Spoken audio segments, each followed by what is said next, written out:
Olá, meu cordial boa noite. Em nome da SBOS, nós vamos dar início mais uma webinar, e hoje nós temos o prazer de discutir um tema dos mais relevantes da obstetrícia, que é a questão do parto prematuro, da prematuridade e qual é o papel da ultrassonografia nessa questão. E para falar sobre esse tema, nós convidamos aqui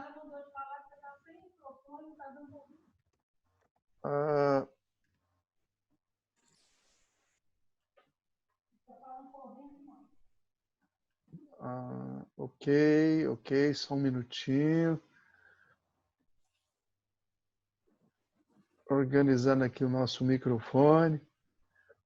Enfim, e para falar desse tema, nós convidamos o professor Eduardo Fonseca, que é um grande amigo, mas é um expert em medicina fetal, na obstetrícia, uma das grandes celebridades da ginecologia obstetrícia, especialmente aí da obstetrícia mundial. Eu tenho o prazer de tê-lo aqui nessa webinar. Ele que é livre docente, professor, mestre, doutor, e livre docente pela Universidade de São Paulo, pós-doutorado no King's College de Londres e atualmente é professor adjunto da Universidade Federal da Paraíba. E para moderar, como moderadora, nós convidamos a professora, a doutora Rejane Ferlin, que é da diretoria também, da diretoria da SBOS.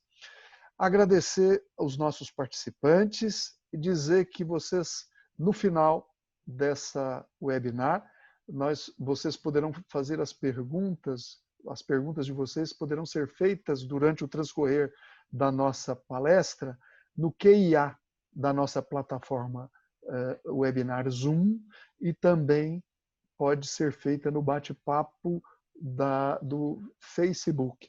E dentro em breve essa aula estará disponível no YouTube. Portanto, nós formatamos essa aula aí para uns 25, 30 minutos, aí uns 30 minutos, mas o professor Eduardo Fonseca fica à vontade, e mais uns outros 30 minutos para responder as perguntas.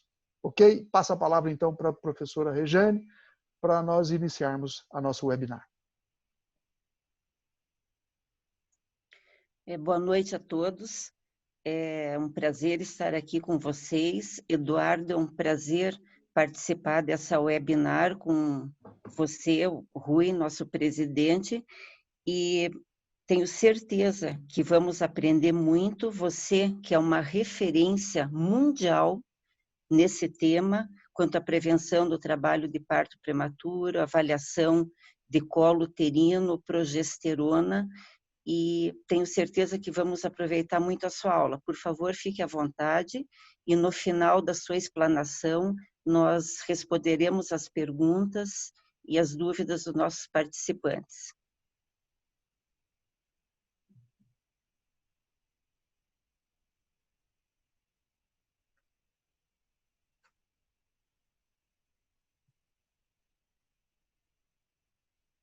Eduardo?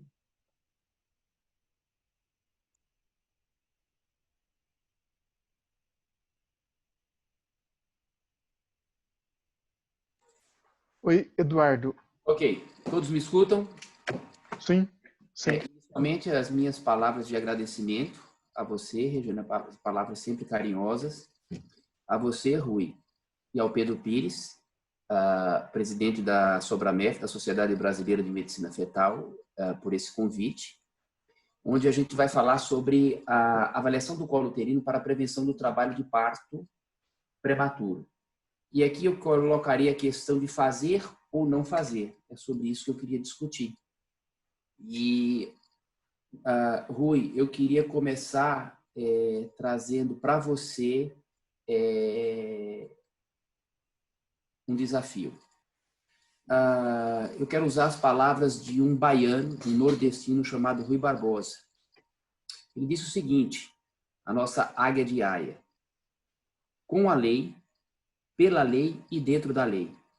Porque fora da lei não há salvação. Hoje a gente tem visto várias pessoas andando fora da lei. Nós temos os nossos governantes, nós temos associações andando por fora da lei. Então, a gente tem que andar com a lei, pela lei e dentro da lei, mesmo que a gente tenha dificuldades com a lei. Mas, mesmo diante dessa dificuldade, só há salvação pela lei. A lei é a regra. E eu quero te colocar nas mãos a lei. Eu acho que a Sociedade Brasileira de Ultrassonografia, em conjunto com a Sobramef, com a Sociedade Brasileira de Medicina Fetal, deveria começar a colocar alguns protocolos em práticas e algumas orientações. E eu queria desafiar você hoje para que a gente faça o nosso primeiro protocolo, iniciando pela conclusão dessa apresentação de hoje. A avaliação do colo uterino para a prevenção do parto prematuro. Fazer ou não fazer? Sim, temos que fazer em todas as gestantes. E é isso que eu vou tentar demonstrar hoje.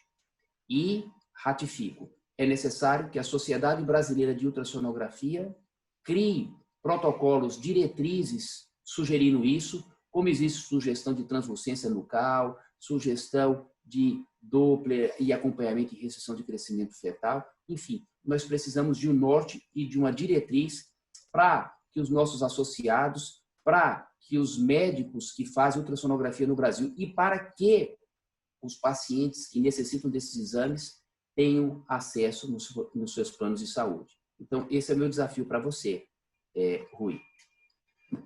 Rastreamento. Avaliação ultrassonográfica do colo uterino em gestação única, entre 20 e 24 semanas. Veja, se nós considerarmos que o parto prematuro ele ocorre em mais ou menos 2% da população geral, ou seja, qualquer mulher grávida que passa na porta do meu consultório, certo? Ela tem um risco de 2%, ou seja, a cada 100 mulheres que passam no meu consultório, independente da cor, independente do peso, independente dos riscos, ela já entra no meu consultório com o risco de 2% de ter um bebê abaixo de 34 semanas. Esse é o risco basal. E nós sabemos, como mostra esse trabalho antigo, publicado por uma turca, Ebru Çelik, em 2008, com quase 60 mil gestantes, ela demonstrou que quanto mais longo o colo, menor era o risco de parto prematuro abaixo de 34 semanas. E por que eu digo 34 semanas? Porque as maiores complicações da prematuridade se dão abaixo de 34 semanas. Entre 34 e 37 semanas, nós temos outras prematuridades sobressaindo a prematuridade eletiva. E aqui hoje a gente está falando de prematuridade espontânea. Enquanto menor esse colo, como observa aqui os senhores, quando o colo é inferior a 25 milímetros, começa a haver um aumento exponencial do risco, chegando a um risco de 80% quando o colo é em torno de 5 milímetros. Então, vejam, senhores, quando o colo é entre 26 e 30 milímetros, o risco é em torno de 1%, o que é menor do que o risco basal, o risco da mulher que chegou no meu consultório sem nenhuma história prévia. Então, essa mulher que tem um colo de 26 a 30 milímetros, ela por si só já é considerada uma gestante de baixo risco para o parto prematuro. À medida que esse colo encurta, 25 a 16, o risco é 4, 15 a 11 milímetros, o risco é 16, 10 a 6 milímetros, 22%, e entre 5 e 1, o risco é de 70% em relação à população geral.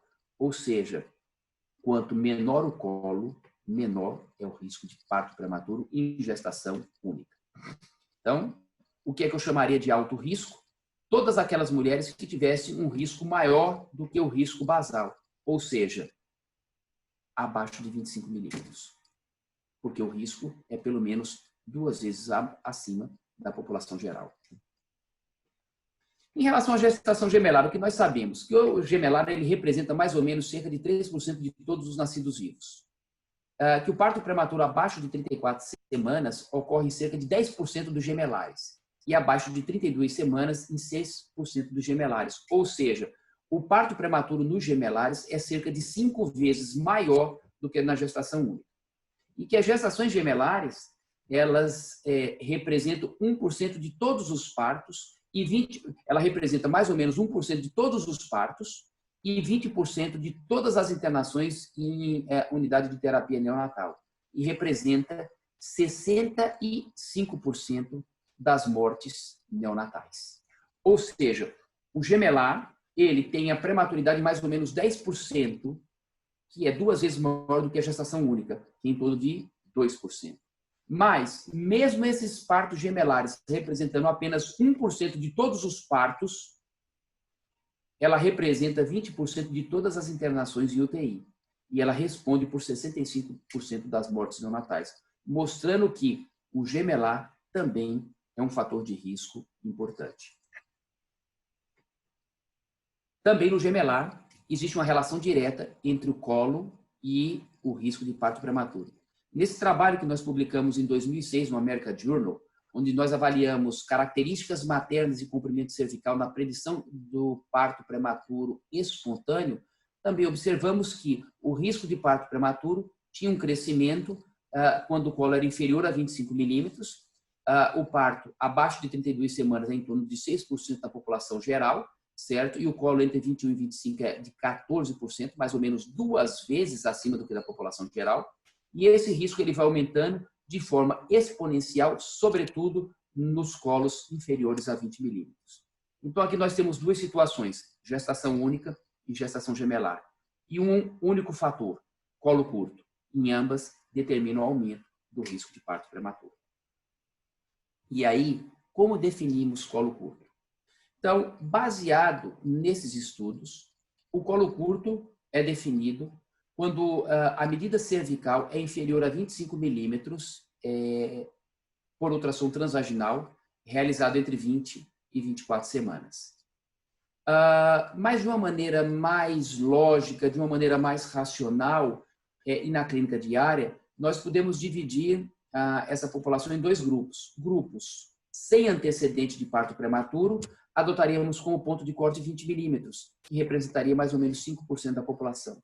E naqueles pacientes com fator de risco, prematuridade anterior ou gemelar, nós subiríamos o ponto de corte para 25 milímetros. Então, seria uma maneira racional de avaliar o risco para aquelas pessoas que não têm programas de quantificação de risco que considerem história clínica, história obstétrica e comprimento cervical.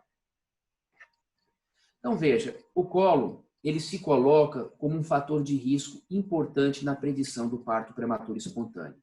Ele não é o único fator, porque a prematuridade, ela não é uma doença, ela não é uma patologia, ela é um evento, certo? Que ela pode ocorrer por diversos fatores. Por exemplo, uma mulher com pré-eclâmpsia, ela pode ter níveis tensionais extremamente elevados, desenvolver uma HELP síndrome abaixo de 35 semanas, abaixo de 34 semanas ou abaixo de 33 semanas, e eu ser obrigado a interromper essa gestação e ter um parto prematuro.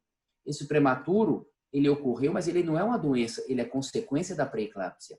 Então, a prematuridade ela sempre acontece em consequência de alguns fatores. E o colo, na prematuridade espontânea, ele se coloca como um fator extremamente importante, porque qualquer que seja o mecanismo, contração ou alteração da matriz extracelular, elas culminam com o encurtamento do colo. Então, o colo curto, ele se manifesta antes do verdadeiro trabalho de parto, ou seja, contrações se estabelecer. Em 1968, certo? A Organização Mundial de Saúde, certo? Sem críticas naquele momento, definiu, certo? Alguns critérios. Eu queria apresentar desses 10 critérios, 3 que eu vejo extremamente relevantes. Dos 10 critérios, para se determinar quais seriam os princípios de um bom teste de rastreamento, onde a condição deve possuir relevância em saúde pública, por exemplo, a doença. Deve existir um tratamento para a condição identificada. Enfim, ela levantou 10. Mas hoje, desses 10, eu queria apresentar apenas 3. 3 princípios fundamentais para a implementação de um teste de rastreamento. Primeiro, a condição deve ser ou deve possuir relevância em saúde pública. O segundo deve existir um tratamento para a condição identificada. Eles dizem que nós não devemos estressar a população com um teste de rastreamento se não existe uma intervenção. E 3, deve haver custo-benefício. O preço do teste ele deve justificar-se na identificação da população por um custo menor do que a intervenção. Então, vamos ver se o rastreamento, através da avaliação cervical, se enquadra, pelo menos, nesses 3 quesitos importantes. Prematuridade, certo? É um dos problemas mais importantes da saúde materno-fetal. Só para vocês terem uma ideia, em 2010, 135 mil nascidos vivos no mundo e cerca de 15 milhões tinham partos prematuros abaixo de 11 semanas. E nesse trabalho publicado no Lancet, em 2012, ele coloca o Brasil como top 10 em parto prematuro. No Brasil, existe em torno de 300 mil partos prematuros por ano. E os dados da Organização Mundial de Saúde apontam o Brasil como o 10º país com o maior número de nascimentos prematuros, com uma prevalência de 9%. E dados do Ministério da Saúde, em parceria com a Fiocruz, demonstraram que no Brasil, cerca de 1 em 10 crianças nascem abaixo de 37 semanas. Então, existe relevância sim, porque a prematuridade é frequente e a principal causa de mortalidade neonatal, certo, é a prematuridade. Só para vocês terem uma ideia, se eu excluir os malformados, as malformações congênitas, cerca de 60% a 80% de todos os óbitos que ocorrem nas unidades de terapia intensiva ocorrem decorrentes de complicações da prematuridade. 2. Existe algum tratamento para aquelas pacientes com colo curto? Existem vários trabalhos e já está definido que a utilização da progesterona por via vaginal naquelas pacientes com colo curto abaixo de 25 milímetros determina uma redução de 34% na taxa de parto prematuro abaixo de 34 semanas e que essa redução se traduz por melhora dos resultados neonatais através de uma redução de morbidade e de mortalidade neonatal. E se você observar as 3 patologias materno-fetais mais importantes, eclâmpsia, paralisia cerebral e a morte neonatal decorrente da membrana hialina, aqui estão os tratamentos. Você tem o sulfato de magnésio para prevenir a eclâmpsia. Você tem o sulfato de magnésio para prevenir a paralisia cerebral. E você tem o corticoide para prevenir a membrana hialina e a morte neonatal. Ambas têm uma redução significativa. E olha que interessante, viu, Rejane? Eu preciso tratar 100 mulheres com pré-eclâmpsia grave, certo? Para determinar a redução de um caso de eclâmpsia. Eu preciso tratar 52 partos prematuros abaixo de 32 semanas com sulfato de magnésio para diminuir um caso de paralisia cerebral. Em relação ao corticoide, são os efeitos mais importantes. E desde 1980 nós sabemos que o corticoide é extremamente importante para diminuir membrana hialina. Nós precisamos tratar 11 mulheres em parto prematuro, em trabalho de parto prematuro, para reduzir um caso de membrana hialina e 22 mulheres para reduzir um óbito neonatal. São drogas importantes. Em relação à progesterona vaginal, existe uma redução significativa tanto de parto prematuro como de membrana hialina. Eu preciso tratar 14 mulheres, muito semelhante, 14 mulheres para diminuir um parto prematuro. E eu preciso tratar 22 mulheres para diminuir uma membrana hialina. Então, veja, a progesterona ela se coloca como um dos grandes avanços ao lado do sulfato de magnésio e do corticoide na medicina materno-fetal. Então, existe tratamento para essa condição? Sim, existe progesterona para aquelas mulheres com colo curto. Eu estou falando de gestação única. Em relação à gestação gemelar, também trabalhos demonstram que a progesterona, em mesma dosagem, utilizada pela via vaginal, reduz a prematuridade em 1/3 nos grupos gemelares, e essa redução também determinou melhora no resultado neonatal, com redução da morbidade e da mortalidade neonatal.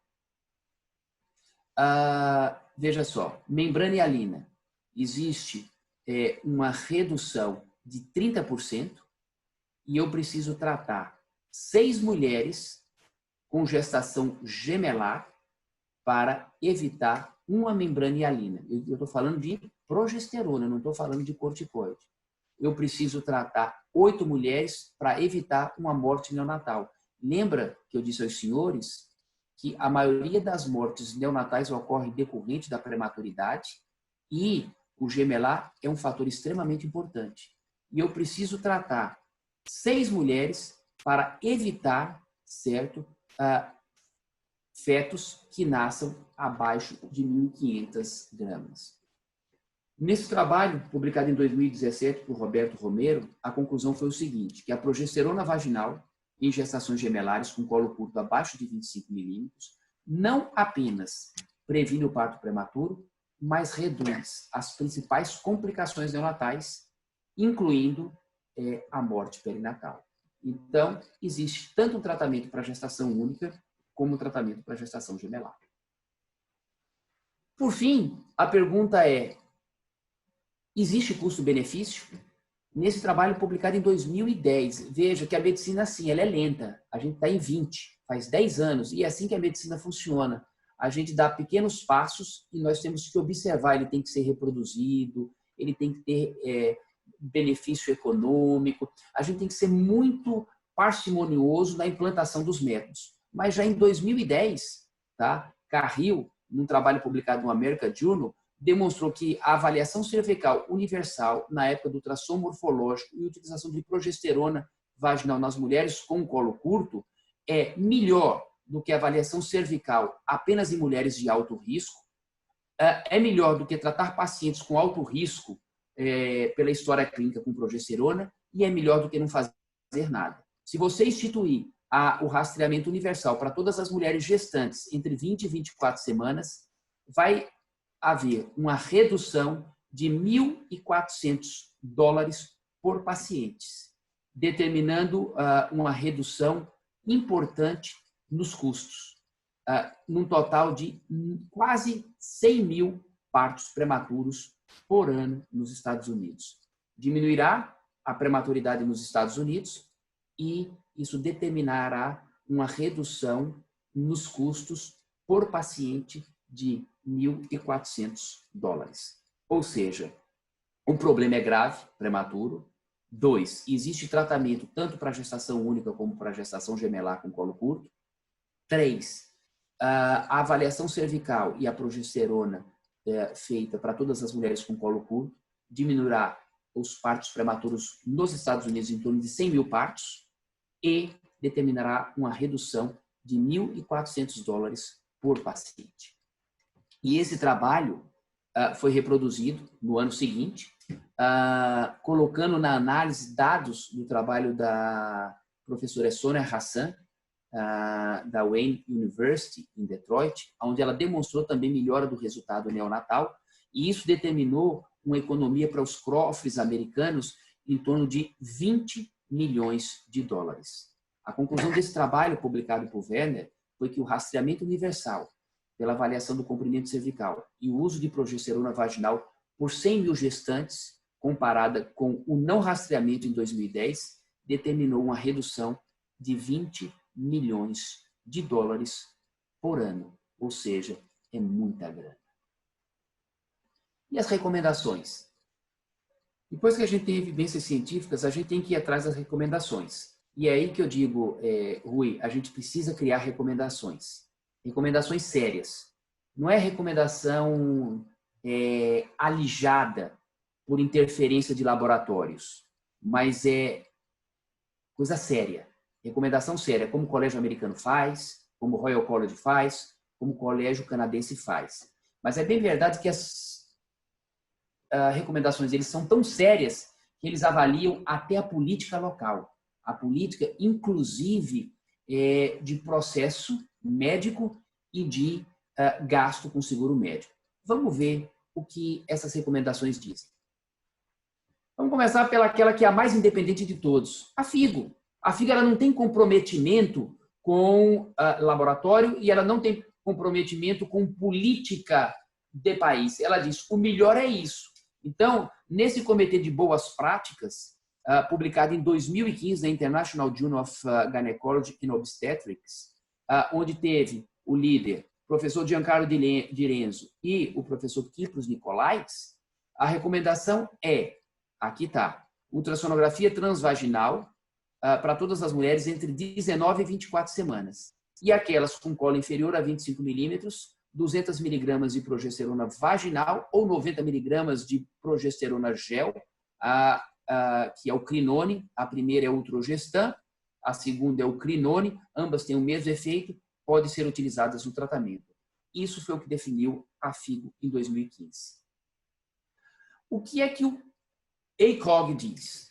No boletim do ACOG, publicado em 2012, ele diz o seguinte, o Colégio Americano de Obstetrícia e Ginecologia, ele nem determina uma avaliação, um rastreamento de mulheres de maneira universal, sem história de parto prematuro, nem recomenda contra esse rastreamento. Ele diz o seguinte, olha, a gente não quer opinar, nem sim nem não.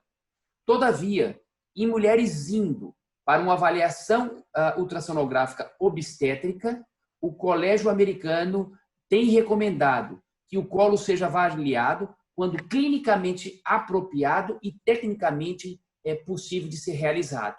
Ou seja, eles aqui não quiseram se comprometer. O que é que eles dizem? Olha, se houver condição, faça.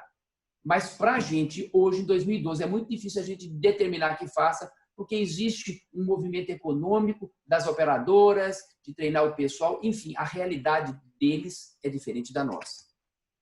Apesar desse documento não recomendar o rastreamento universal em gestantes sem história de parto prematuro anterior, esse rastreamento pode ser considerado. Essa é a conclusão da recomendação do ACOG. Vamos ver o que a Sociedade de Medicina Materno-Fetal americana determina. Na ocasião, em 2012, ela era presidida pelo professor Vincenzo Berghella, da Universidade de Filadélfia. E o statement da sociedade foi o seguinte, o rastreamento universal para gestações simples, sem história de parto prematuro, não pode ser colocado como uma rotina obrigatória universal.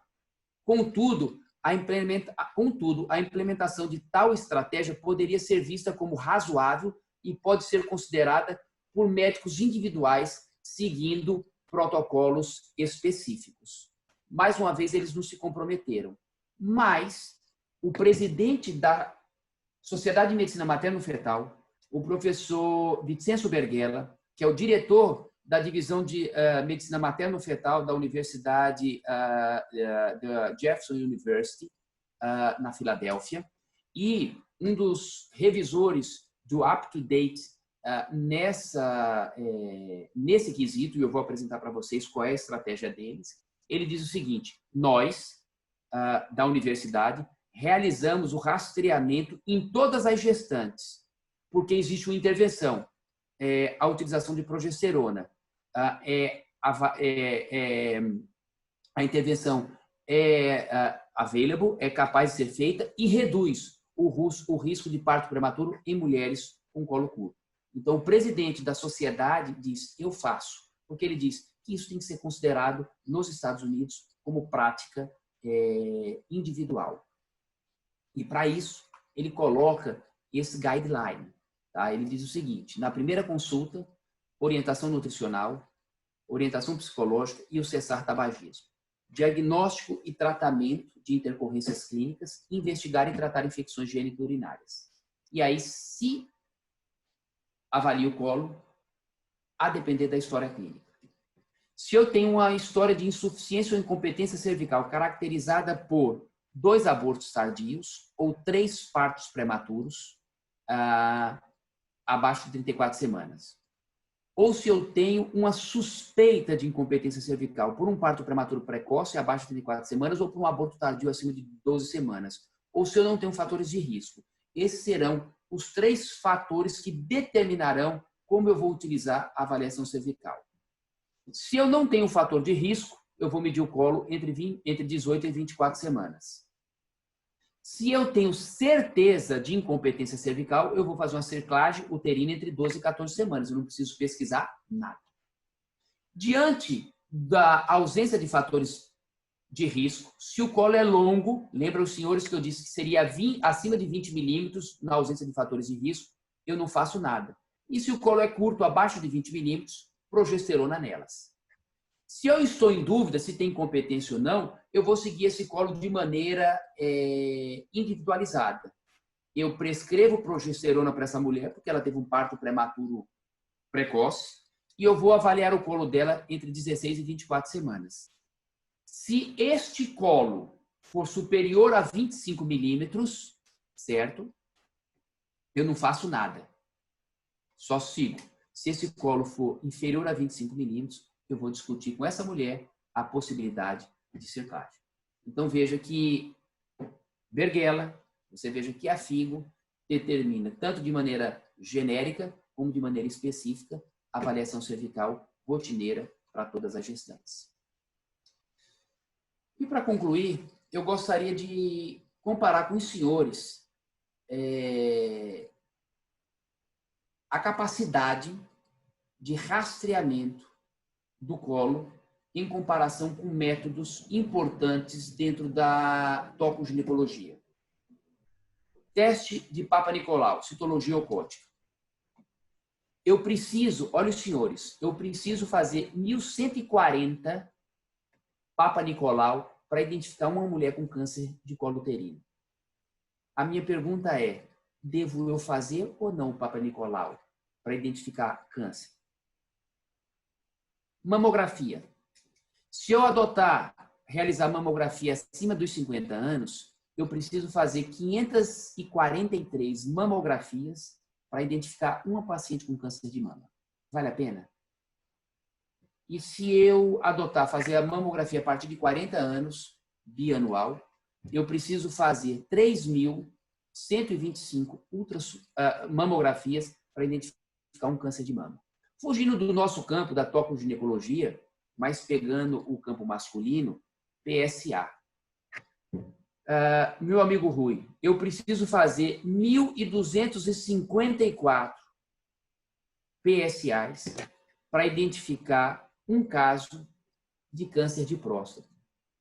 Eu não deixo de fazer o meu PSA. Eu não sei o senhor se deixa de fazer ou não. Eu faço rotineiramente o meu PSA. Em relação ao colo e prevenção do parto prematuro. Olha que interessante. Eu preciso avaliar o colo em 357 mulheres para evitar um parto prematuro. Melhor do que a mamografia acima de 50 anos.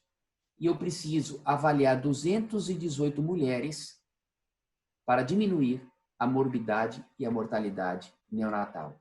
A pergunta que se coloca aqui é, se o Papa Nicolau é importante, se a mamografia é importante e o PSA é importante, o que é que eu digo em relação à avaliação cervical transvaginal entre 20 e 24 semanas? Eu não digo. Quem vai dizer é o professor Stuart Campbell, em 2011. Ele diz o seguinte, que o rastreamento universal e a utilização de progesterona previne o nascimento prematuro precoce, reduz a morbidade neonatal e é custo efetivo. Não fazer nada não é mais uma opção. Olha que interessante, nesse editorial. Ele diz o seguinte, que a ultrassonografia obstétrica ela foi de grande contribuição na redução da morbidade e da mortalidade, porque detecta malformação, porque melhora a predição e o monitoramento, a conduta do restrição de crescimento fetal, e agora, por permitir a identificação daquelas pacientes com colo curto. Aí ele diz o seguinte, O tratamento com a progesterona vaginal, que tem sido demonstrada ser segura e não tem nenhum efeito colateral, porque a progesterona vaginal é aquela que usa em técnicas de reprodução assistida, mesmo dada em altas doses, como no início da gestação, para suporte da fase lútea, em programas de fertilização in vitro. Então, ele diz que é segura, aí ele diz o seguinte, é aí que ele conclui. A implementação de um programa de avaliação cervical não deveria retardar. Isso é o que deseja os nossos pacientes e os seus bebês. Nada mais, nada menos do que isso. Assina Stuart Campbell. E assim, Rui, eu termino a minha apresentação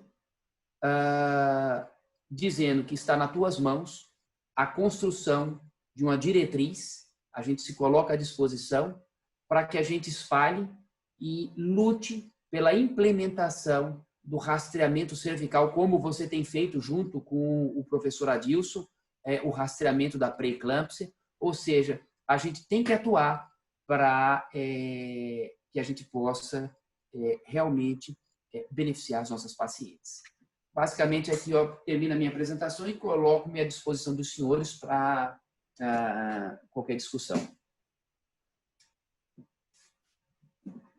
Ok, parabéns. Excelente, salas cheias. Brasil e América Latina nos assistimos. Parabéns. Bela aula. E tem muita gente pedindo como é que mede o colo aí. Mas eu vou passar toda essa coordenação do controle aí da resposta das perguntas para a professora Rejane moderar aí e tentar responder o maior número de participantes nossos aí, professora Rejane. Parabéns, Eduardo. Excelente aula.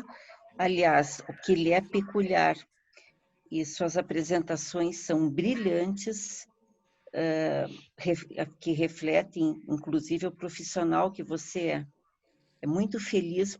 Estamos muito felizes por tê-lo conosco, a SBOS e a Sobramef. Vamos passar as questões que, como disse o nosso presidente, Dr. Rui, esse é o nosso objetivo, levar informações e tirar as dúvidas que porventura existam dos nossos colegas.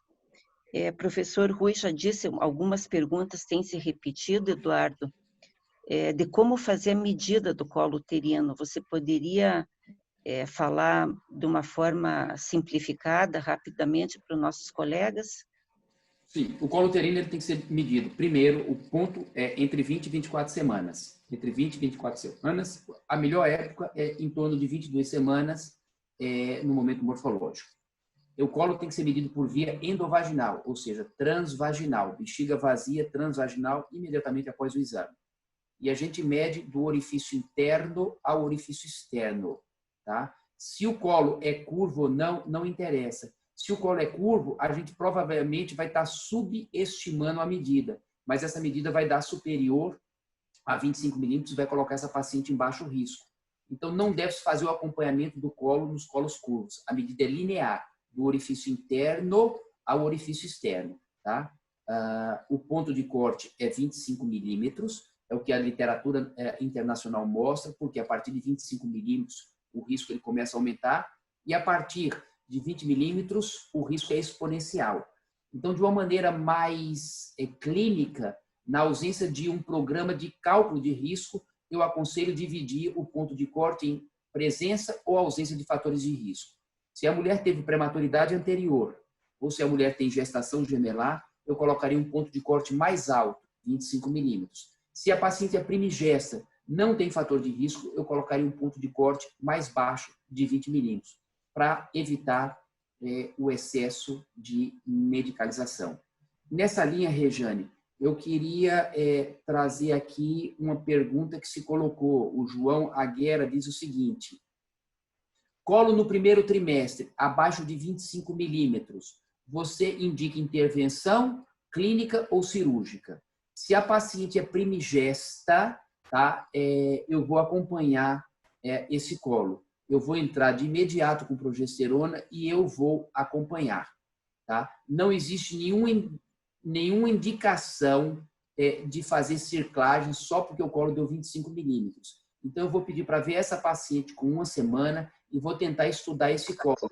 A medida no colo no primeiro trimestre era um pouco complicada, porque eu não consigo identificar com propriedade o orifício interno do colo. O orifício interno do colo, ele se confunde com o orifício externo do istmo. Então, muitas vezes é difícil definir.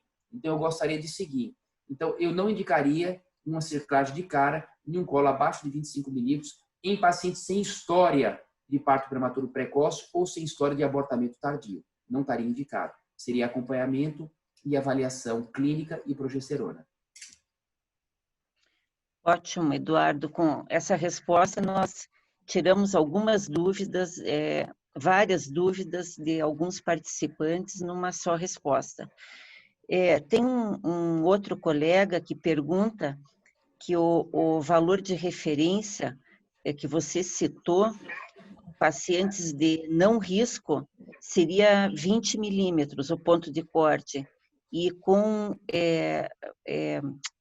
fatores de risco 20 e 25 milímetros. Se mudou alguma coisa, porque até então, que ele soubesse, era 25 milímetros o ponto de corte para colo curto. Por que essa mudança de 20 para 25? O que nós devemos considerar?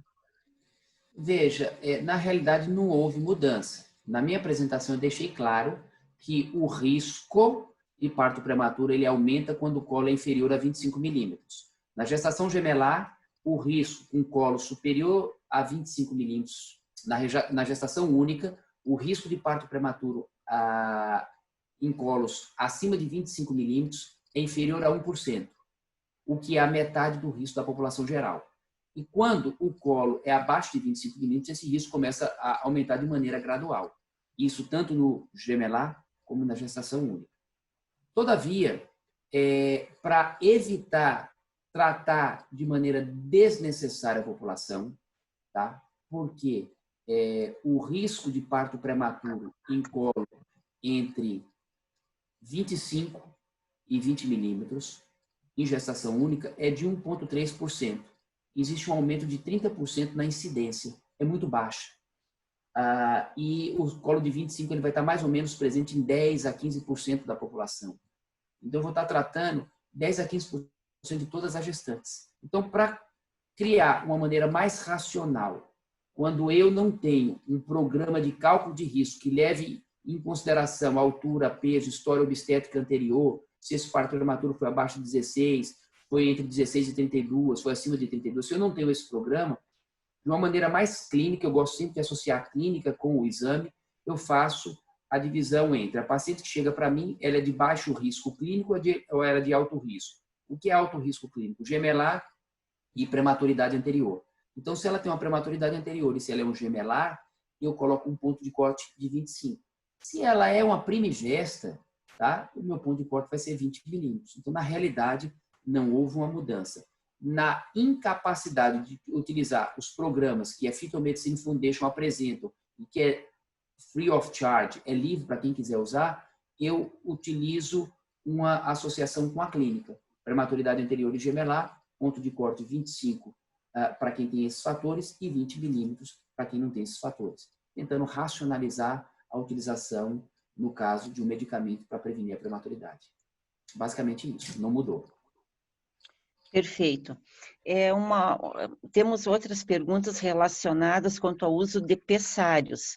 Um colega pergunta quando que está indicado o uso de pessários ou a realização de cerclagem? Qual a idade gestacional apropriada, mínima e máxima? Veja, a utilização do pessário, eu acho que ela está indicada em estudos clínicos dentro de universidade, tá? A gente ainda não tem certeza, saiu uma meta-análise agora muito legal, feita por Conde Agudelo, Agostinho Conde Agudelo, que colocou todos os trabalhos que utilizaram progesterona com pessário sozinho, e ele observou que o pessário em si, ele não teve uma redução de prematuridade, como mostrou os trabalhos iniciais do grupo espanhol. Então, assim, eu diria que por hora a gente deveria aguardar resultados de outros trabalhos e que, se você quisesse utilizar, que fosse utilizado em ambiente de estudo. Nós temos tratamentos mais efetivos, no momento, comprovados cientificamente para se utilizar. Tá? Eu aguardo ansioso o trabalho do professor Guilherme Secati, do professor do pessoal da Unicamp, que está utilizando progesterona e pessário para a gente observar os resultados. Mas por hora, pessário só em ambiente universitário e ambiente de pesquisa. A cerclagem, eu acho que ela estaria indicada naqueles casos que eu tenho certeza de incompetência cervical, certo? Ou naqueles casos que eu tenho dúvidas e que eu estou realizando o acompanhamento da avaliação cervical por via transvaginal, sempre por via transvaginal, não tem sentido medir por via abdominal, e se o colo for inferior a 25 milímetros, nesse grupo suspeito, estaria indicado fazer a cerclagem. Deixa eu chamar uma atenção, que me perguntaram aqui, Rejane, poxa, eu estou fazendo ultrassom morfológico, devo eu fazer ou não avaliação cervical transvaginal num paciente que chega para o meu morfológico e que ela não foi indicada? É difícil você fazer, porque você indicar a realização de um ultrassom transvaginal no momento do morfológico com o paciente, ela vai ficar... O médico dela não pediu, então é difícil. E você não tem uma boa justificativa. Eu, particularmente, todo o meu ultrassom de primeiro trimestre, eu faço pela via abdominal e eu complemento com a via endovaginal para melhor avaliação da anatomia fetal, avaliação do coração, enfim, das mãos, pés. Eu utilizo a via endovaginal. Realizo a avaliação do Doppler das uterinas e meço o colo no primeiro trimestre, porque eu tenho uma boa justificativa. E eu faço isso para ter esses dados guardados.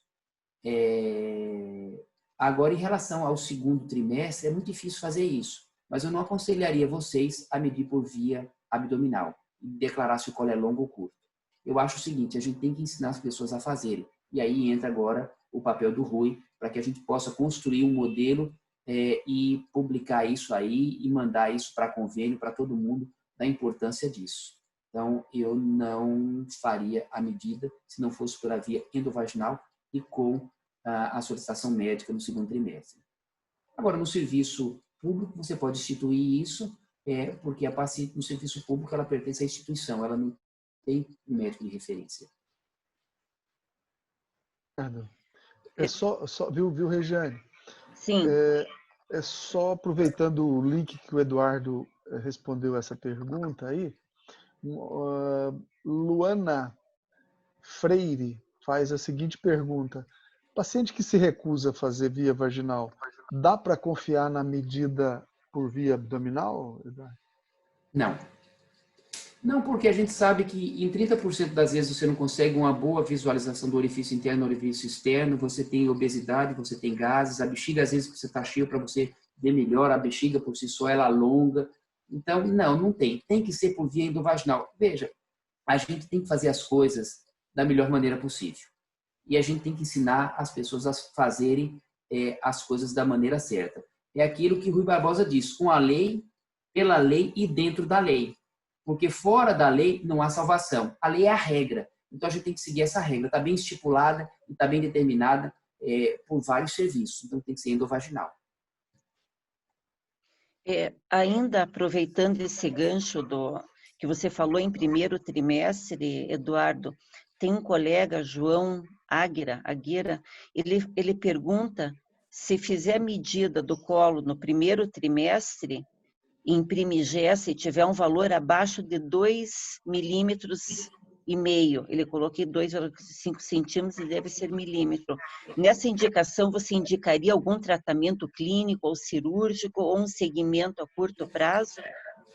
Eu acho que ele coloca 2,5 centímetros ou 25 milímetros abaixo disso. Eu faria progesterona e eu acompanharia esses casos. Eu não indicaria cerclagem por si só, a não ser que essa paciente tivesse um fator de risco que justificasse uma insuficiência ou incompetência cervical. Tem uma pergunta aqui, eu queria comentar, é da Dirce, de Tocantins. Dirce foi residente na época que eu estava lá no HC, no Hospital das Clínicas. E ela está no Tocantins. Vez por outra eu vejo fotos dela extremamente interessantes no Instagram. E ela coloca o seguinte: olá, Eduardo, tudo bom? Dirce de Tocantins. Quando o colo é maior que 25 milímetros em pacientes que têm história prévia de prematuridade, devemos usar mesmo assim progesterona? Dirce, excelente pergunta, viu? Eu diria o seguinte: eu avaliaria como foi essa prematuridade. Se essa prematuridade foi uma prematuridade ali por volta de 34, 35 semanas e o colo dela fosse longo, eu não usava progesterona não. Porque o colo, ele é mais forte em predizer o risco do que a história clínica. Então eu não utilizaria não. Agora, se eu tivesse diante de uma prematuridade extrema, 28 semanas, mesmo que o colo fosse maior do que 25 milímetros, vamos colocar aí um colo de 30, 35, um colo mediano, eu confesso que eu ficaria na dúvida e eu utilizaria a progesterona. Por quê? Porque é multifatorial e a progesterona, ela atua como vários mecanismos de ação. Ela fortifica o colo, ela tem um efeito anti-inflamatório. Tem alguns trabalhos utilizando progesterona em trauma de pacientes que melhora o resultado pós-trauma por efeito anti-inflamatório. Então, a sua resposta eu não tenho condição de ser preciso. E iria depender da história da prematuridade anterior. Se fosse uma prematuridade mais acima de 33, 34 semanas, com colo de 35, 38, eu ficaria tranquilo, eu não faria nada. Uma prematuridade mais precoce, 28 semanas, eu manteria a progesterona, sim, e eu não deixaria de utilizar a progesterona. Então, eu pesaria a história da prematuridade anterior. E aí, Regiane? Eduardo, nós temos mais uma pergunta. Camila, Bessa, Keila, elas pedem se a conização prévia, um CAF, eles aumentam o risco de parto pré-termo? Boa pergunta. Sim, aumentam, mas não aumentam a incidência de insuficiência lútea. Tá? Uma coisa é o colo curto, sem CAF. Outra coisa é o colo curto com CAF. Geralmente, o colo curto sem CAF ele é um colo patológico. O risco de prematuridade nesse colo é maior do que num colo curto por CAF, mas ela aumenta o risco. Eu diria que o risco aumentaria em torno de 30% no CAF e o risco no colo curto, abaixo de 15 milímetros, aumenta 70 vezes. Então, nem todo colo curto é a mesma coisa, tá? Mas o CAF ele não aumenta a insuficiência cervical ou a incompetência cervical. Eu quero lembrar vocês que antigamente a gente fazia conização, cone frio. A gente ia até lá o orifício interno. Hoje o CAF, você só tira a lesão. Muitas vezes você tem que até ir além, porque tem muito CAF raso que ainda deixa borda de lesão neoplásica. Tá? Então, nessas pacientes que realizaram CAF, eu faria apenas o segmento do colo, não indicaria jamais cerclagem. E, geralmente, quando você tem uma conização fria, que tira muito colo, às vezes não fica colo residual. E aí, no caso, se você precisar, você não vai precisar de uma cerclagem clássica vaginal. Você vai ter que fazer uma cerclagem abdominal, tá? Que pode ser feita pré-gestacional ou pós-gestacional, por volta de 12 a 14 semanas. E a indicação de fazer prévia ou pós-gestacional, eu acho que deve levar em consideração a história obstétrica dessa mulher. Mas, basicamente, o CAF aumenta o risco de parto prematuro, sim. Não na mesma magnitude que o colo curto sem CAF, ele aumenta menos, mas ele não aumenta o risco de incompetência cervical. Perfeito. Rui, não sei, você quer fazer algum comentário, Rui? Eu observei aqui Priscila Mota, Fabiana Guimarães e outros colegas aqui, que nós temos muitas perguntas no QIA e muitas nos comentários do Facebook.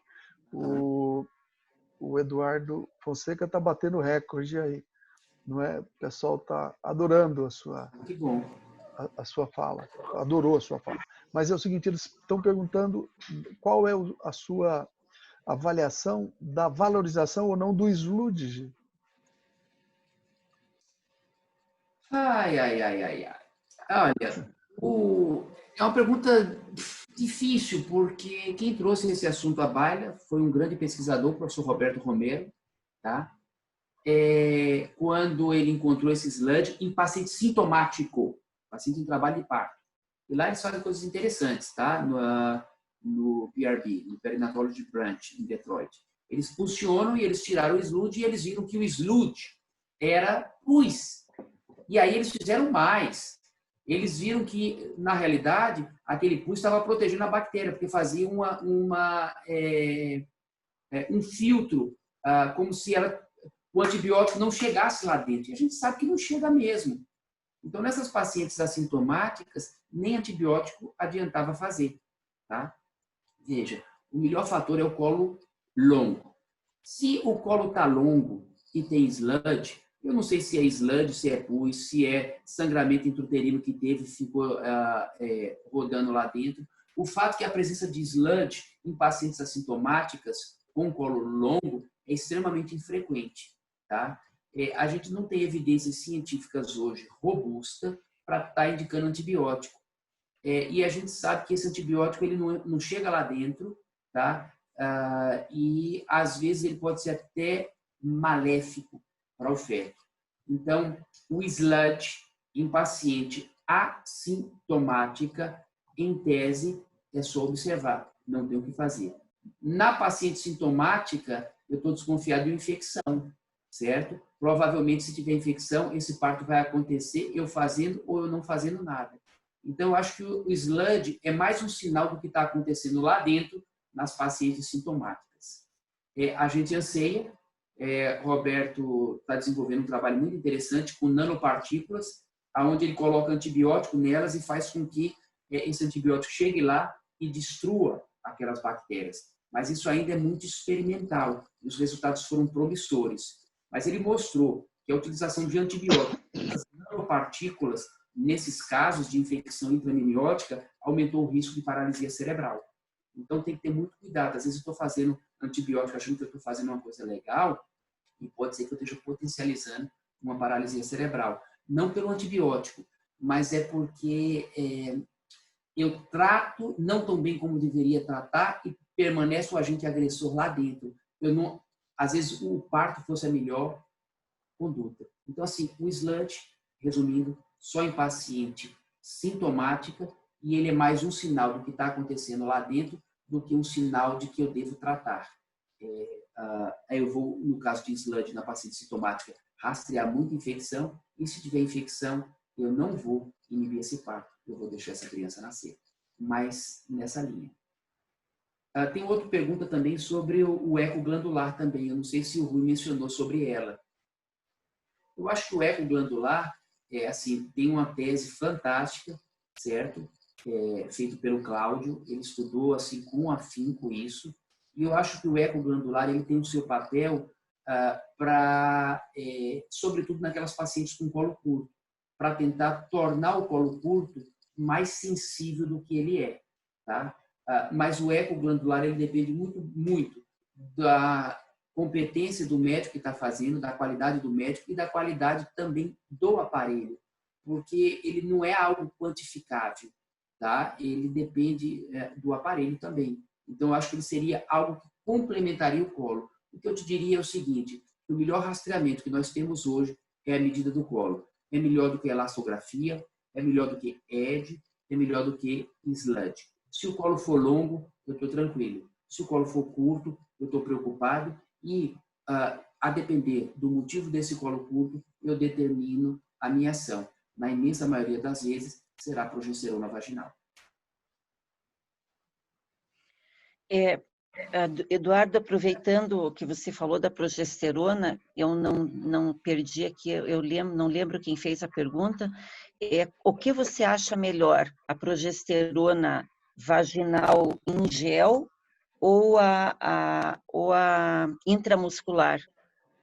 Graças a Deus, nós não temos a intramuscular no Brasil. A intramuscular no Brasil não existe, existe nos Estados Unidos, mas está caindo em uso e não funciona no colo curto. Ponto. Ela tem um trabalho feito por Paul Lees, publicado em 2003 no New England, que mostrou um resultado satisfatório, mas foi um trabalho extremamente criticado. Por quê? Porque o grupo placebo teve um número muito alto de prematuro. Então, na realidade, o resultado bom da progesterona teve um impacto negativo em relação ao placebo, porque o placebo utilizava óleo castor. Então, enfim, foi muito criticado. O FDA, por vários motivos, aprovou, e esse ano ele aprovou numa linha chamada aprovação rápida e solicitou que fosse feito um novo estudo. E esse estudo demorou, olha, isso foi em 2003, a aprovação deve ter ocorrido por volta de 2008, 2010, 2020, o ano passado saiu um estudo que mostrou que a progesterona intramuscular ela não funciona na prematuridade e que ela aumenta diabetes, que ela tem risco de hipertensão, ou seja, eles desaconselham a utilizar a progesterona intramuscular e nos Estados Unidos tem o nome de Makena. Então, a gente não tem. Tem algumas pessoas que utilizam a progesterona micronizada por via oral. Eu também desaconselho. A melhor via é a via vaginal, porque ela tem a primeira passagem hepática. E entre o Utrogestan e o Crinone, os efeitos são muito semelhantes. E eu estou dizendo o nome dos dois, porque são os dois que nós temos no mercado hoje. O Utrogestan, que é a progesterona micronizada, e o Crinone, que é o gel. Os efeitos são idênticos. O Crinone tem 4 e 8%. Mas o problema do Crinone é que ele é muito caro. Ele é muito utilizado pelo pessoal que faz reprodução assistida. Mas ela é uma droga ainda muito cara. Eu não sei te explicar o porquê. Então, ou um ou outro vai depender da sua facilidade, com um ou com outra. Mas, via de regra, eu procuro utilizar a mais eficaz e, dentro das mais eficazes, a mais barata. Então, eu utilizaria a micronizada por via vaginal e não o gel. Mas o resultado é o mesmo, é o que a meta-análise mostra. Tanto faz os 90 miligramas do gel como os 200 miligramas do micronizado. É semelhante. Encontrei a questão, uma das pessoas que falou sobre a progesterona intramuscular ou vaginal, nosso amigo Narciso Eduardo Sobierai, que é foi nosso colega da Comissão de Perinatologia da Fibrasgo. Prazer, Narciso, você estar aqui conosco, nos acompanhando. Uma outra coisa, Eduardo, tem algumas questões, eu vou resumir. As pessoas estão questionando se vale a pena fazer a medida do colo no primeiro trimestre. Boa pergunta. Nós agora teve uma aluna de doutorado do professor Humberto Gazi-Lippe, do Hospital dos Servidores Públicos Estadual de São Paulo, que a gente foi co-orientadora. Ela publicou, ela defendeu uma tese agora com cerca de 3.000 pacientes realizados por um único operador, certo? E ela mostrou que a predição da medida no primeiro trimestre ela não é tão eficiente. E eu acredito que não seja porque a distância entre a medida do colo no primeiro trimestre e o evento é muito distante. Então, ele não parece ser evidente. Eu gostaria que fosse. Mas eu, Eduardo, na minha prática, rotineiramente eu meço, sim, o colo no primeiro trimestre e eu deixo tudo guardado no meu programinha Astrea para avaliar. Essa tese, inclusive, acabou saindo dele. Tá? Não tem. Assim, no primeiro trimestre, o colo ele não é um bom preditor.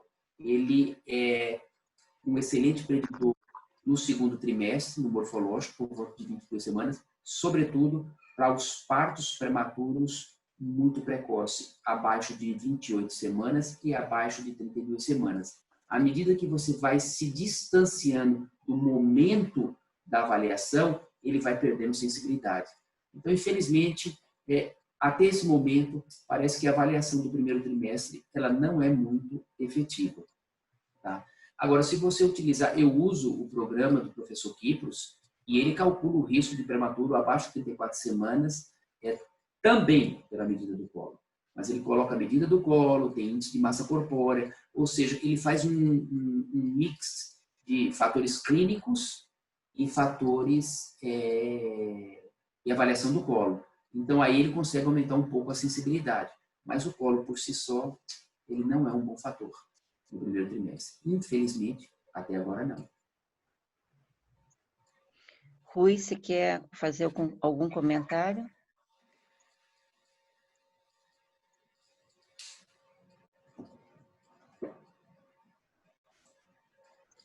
Rui, eu acho que você tem que soltar O som. Ah, ok. Não, nós estamos ainda com sala cheia, temos quase 400 pessoas só aqui na nossa plataforma Zoom, fora o Facebook. Mas por uma questão de tempo, né, nós estamos com o tempo já acima do programado e a gente fica preocupado com as pessoas que estão nos assistindo também, né? Então, de alguma forma, nós vamos ter que partir para o encerramento. Acho que se você, Rejane, e o Eduardo Fonseca quiser fazer alguns outros comentários, ou você quiser colocar alguma perguntas mais repetidas, porque só na nossa plataforma tem 84 perguntas, fora o bate-papo aqui, que tem muitas, né? Se você quiser resumir Eduardo, algumas questões Rui, para a gente partir mais para o encerramento. Até porque o professor Eduardo Fonseca programou, foi para aproximadamente 1 hora, né? Senão, a gente, depois, na próxima vez que nós convidávamos, ele já fica meio... Eu acho, Eduardo, que nós poderíamos nos comprometer com as pessoas que não foram respondidas as questões, que não tivemos a oportunidade de responder essas pessoas depois. O que você acha? Isso podemos fazer. Eu acho que o que eu poderia fazer é o seguinte: eu tive passando aqui uma geral e eu acho que tivemos muitas perguntas, tá? Isso é fantástico. Eu estava vendo aqui, a gente teve quase 500 pessoas entrando em total de participantes. No Q&A, a gente teve até agora 84 perguntas no chat, 84 perguntas. Então, o que a gente pode fazer? De repente, sabe, você organizar com a Jalma, juntar as perguntas, a gente responde uma por uma e publica no site da SBUS.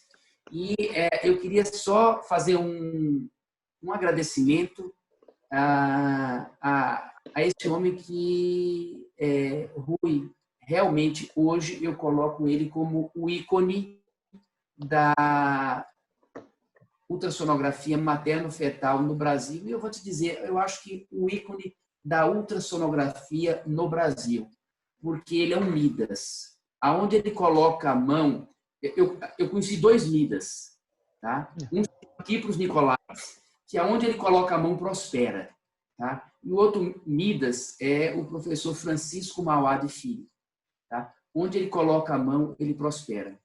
E eu tenho o prazer e vou falar isso com orgulho, de fazer parte do grupo de amigos dele.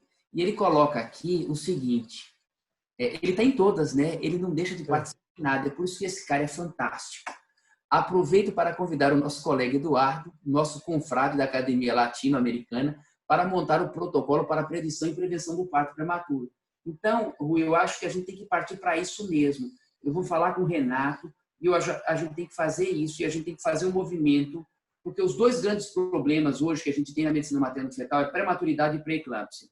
Vocês abraçaram, certo, de maneira ímpar a causa da pré-eclâmpsia, tá? Teve a palestra, teve Kipros, teve Liona, e assim, o que vocês estão fazendo e o que o Adilson está fazendo é algo louvável. E a gente pode trilhar também na prematuridade, juntamente com o Renato e juntamente com o Pedro Pires, que com a sua maneira simples e brilhante conseguiu trazer para o nosso meio a realidade da pirâmide, valorizando aquilo que seria mais importante, como ele coloca, que é a prematuridade. Então, vamos tentar construir isso, viu, Mauad? E você chancelando embaixo, porque aonde você coloca a mão, prospera. Você tem esse dom, talvez por esse teu bom coração. Eu estou devendo uma visita aí à sua célula, né? Eu quero conhecer a sua casa e tomar o seu vinho aí em breve, quando passar essa pandemia. Basicamente era isso, uma homenagem especial a esse professor. Eu tenho um carinho e é um grande ícone realmente da nossa obstetrícia.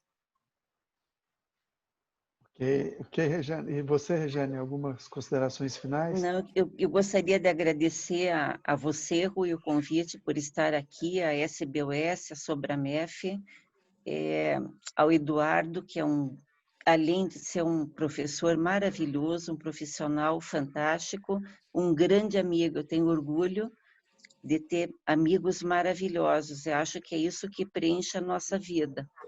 Então, como o Eduardo falou, nós fazemos parte de um time privilegiado, Mauad, Adilson, Pedro Pires, você, N pessoas, né, não nomináveis, que então, Denise, Oliane, e eu acho que nós podemos sim avançar e fazer muita coisa juntos. Parabéns, Eduardo, pela proposta do protocolo. Contem comigo para sair, para fazer uma coisa muito boa. E é um prazer estar aqui com vocês. Obrigado a todos que estiveram aqui conosco, e porque o objetivo é esse. Sem vocês não teria o porquê nós fazermos essas reuniões. Obrigada. Ok, Regiane, muito obrigado pela sua participação e colaboração. De forma especial, de uma forma muito especial, eu queria, em nome da SBOS, agradecer Eduardo Fonseca, o professor Eduardo Fonseca. Eu tenho grande admiração pelo Eduardo Fonseca, porque ele consegue ser um ícone na academia, ele consegue estar perfeitamente sintonizado com a comunidade internacional científica e o homem simples, o brasileiro simples, o nordestino simples, né? Com formação toda aí na USP e depois, enfim.